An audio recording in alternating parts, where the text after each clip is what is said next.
Hello and welcome to Programming Like It's 1979. Today we're returning to Terence and et al.'s QED, an interactive theorem-proving textbook. And we're going to pick up where we left off. In our last video, we ended in the middle of the logical connectives section, so let's pick it up there. Given formula A, formula B, deduce A, assuming B, comma A. Assumptions can be nested. The statement A assuming BA asserts that if one assumes B and then subsequently assumes A, then the statement will be true under these two assumptions. Okay, so I think if we drag that, I see, just doing that, just dragging that over is enough to allow us to make the assumption. So I think that's what they're showing us here. That's very weird. What's going on here? Oh. How do I reset the proof state? I think there's a restart exercise. Okay, this is very strange. So I've gotten to the answer, but I don't think I understand what they're trying to teach me yet. So let's try it again. First, we're going to assume B. We're going to introduce that assumption. We're introducing an implication. Given B, then B. If I take A and drop it into the assume B environment, A assuming B and A. So basically we're doing exactly the same thing we did in the root environment, simply at a root level. Yeah, boy, this is an example where I feel like there were parts of Joachim Breitner's incredible proof machine where the UI didn't really click for me, and this is one where that just happened to me right now, basically. Understanding where to... If your drop area is just a little different, you get very different answers here, or very different options here. All right, but I think I got it, so let's move on. Deduction theorem. Implies is idempotent. Given formula A, deduce A implies A. Well, I think I did this one accidentally earlier. And we have some teachings here about, or learnings, we have some text here about material implication. Once again, there will be a link probably to Wikipedia. Yep, there we go.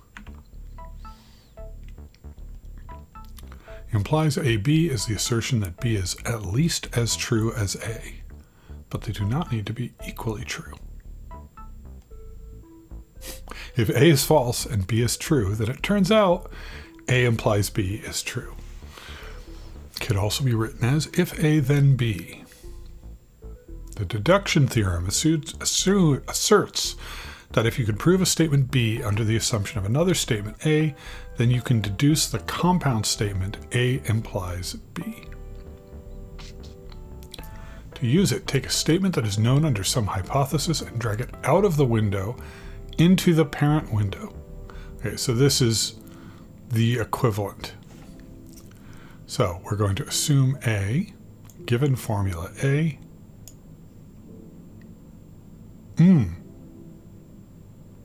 I think this is wrong, but drag it out to there.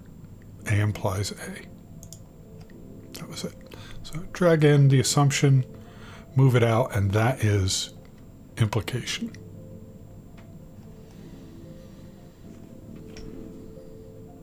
We're assuming it, we're taking it as a primitive inference rule. Great. Push. Given formula A and formula B, deduce A implies B implies A. Shortest non-known circular proof is 4 lines. Excuse me. Okay, so I read up on this a little bit.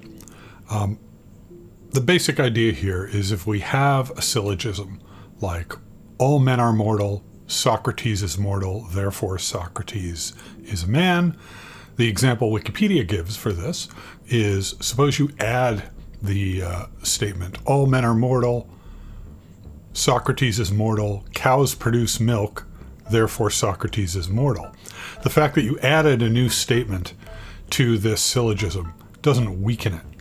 So let's see. I think we're going to introduce A and we're going to introduce B. And now they share a root environment. No, it's telling us that it... So we're going to introduce each of these.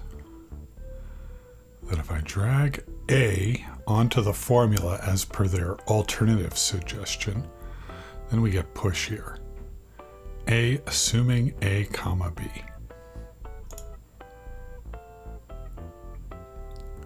And we want... So I got a push, right? We have A now in both. B implies A. There we go. So by dragging this out of the box, we can now use the deduction theorem to get B implies A, which should be a statement. I did not mean to do that. And now, if we drag that out of this box, A implies B implies A, which is what we needed to do. And I think the blue means that we have not done the minimum number of steps. We have an extra step in there. That's fine. I could always come back if I care. Oh, look, even... Oh, somehow I skipped some of the deduction theorem. Given A and B, given formulas A and B deduce, A and A or B implies A. Wow. Okay.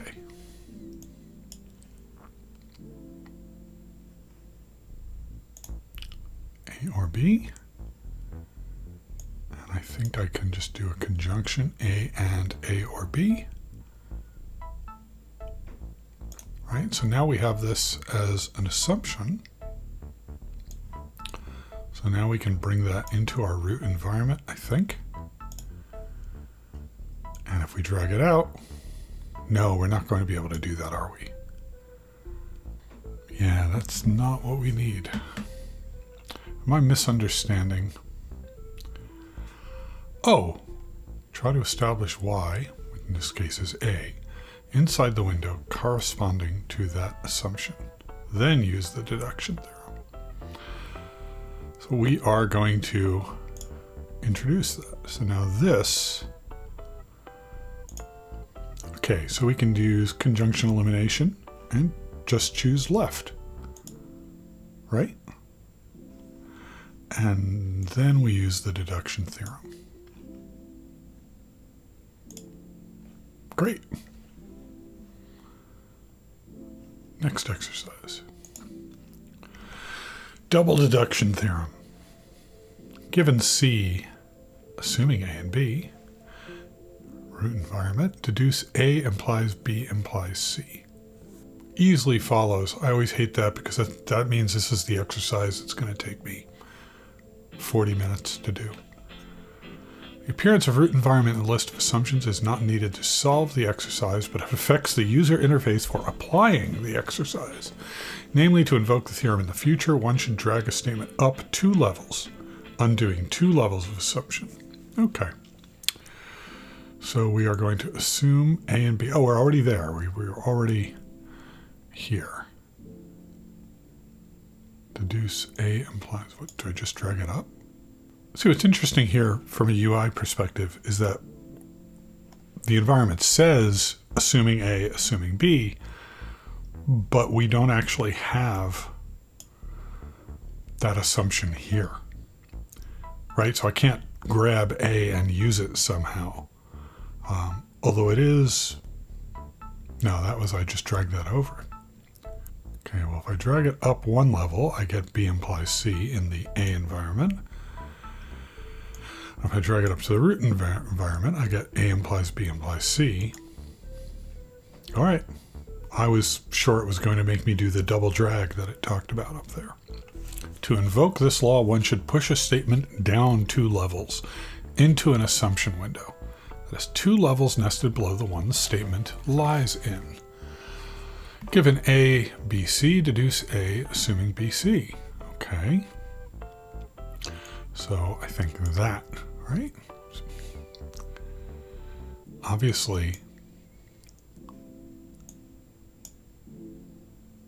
There's something about this UI for the push law that I'm just not getting. Every time I do it, I feel like I've done it by accident.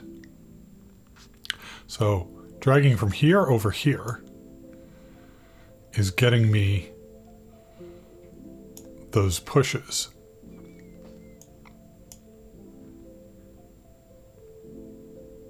Dragging over here to here is introducing a new assumption, which we don't want.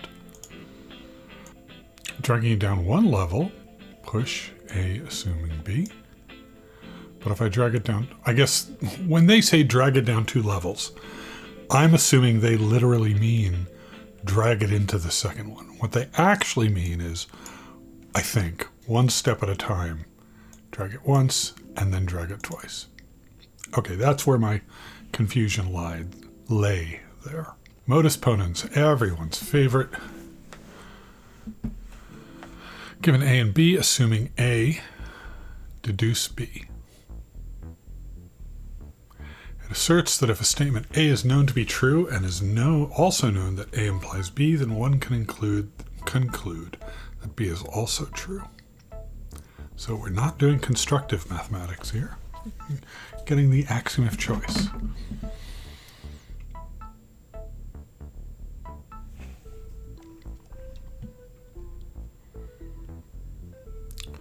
Drag the hypothesis of A onto an implication onto the implication A implies B. The two statements must lie in the same assumption window for the law to be applied. A implies B, modus ponens B. That UI actually makes a lot of sense. That one works for me. So that's good. Now we're going to do more modus ponens. Given A implies B, deduce B, assuming A. Right, so we want to assume A.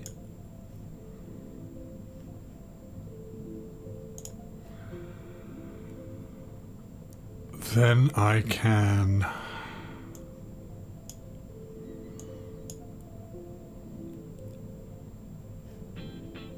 pull it out into the root environment. What I don't understand is, so I just pulled out. I understand. Okay. Immediate undo. No, it won't work. Okay. I think.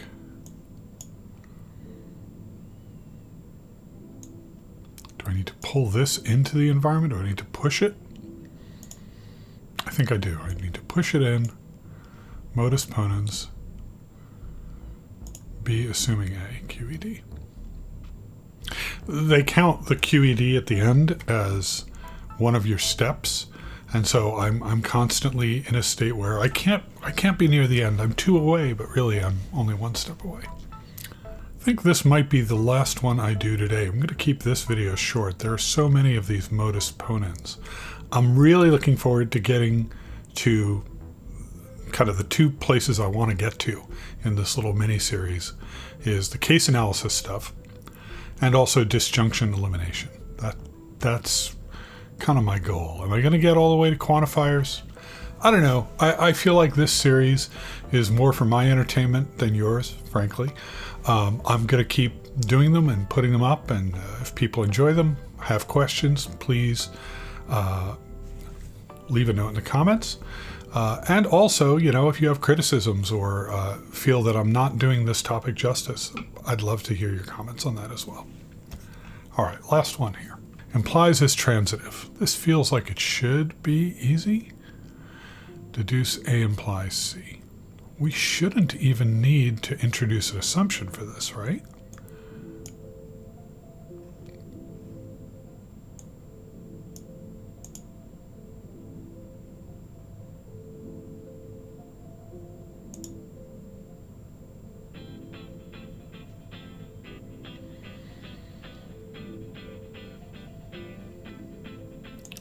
Like, why can't I modus ponen my way out of that?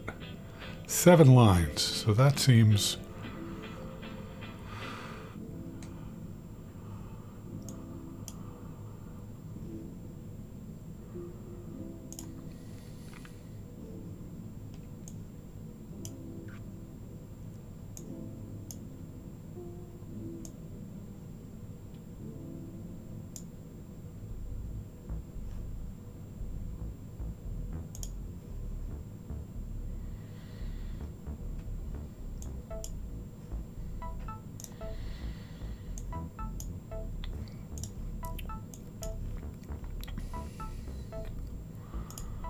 So that gets us to C.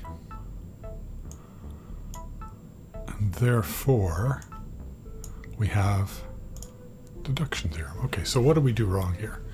We got it right, but we have 2 extra assumptions.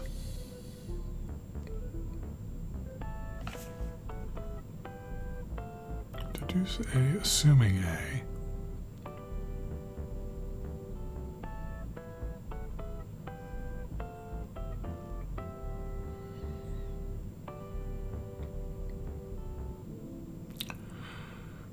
All right, well, I'm going to play with this offline and see if I can get it down to the minimal 7 statements.